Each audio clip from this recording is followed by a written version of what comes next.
સરસ આવ્યું છે કેદારમાં.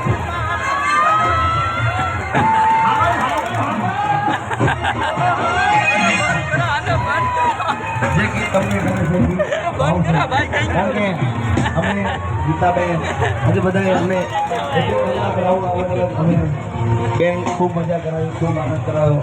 અને હવે અમે હજી અમારે અશોકભાઈને સાંભળવા છે વાગડનું ઘરેણું, અને જેને મારો ભાઈ માનું છું, મારે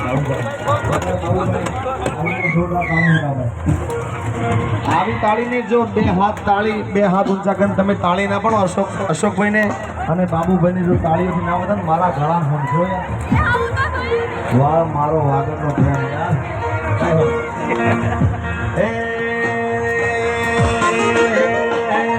પછી હાથમાં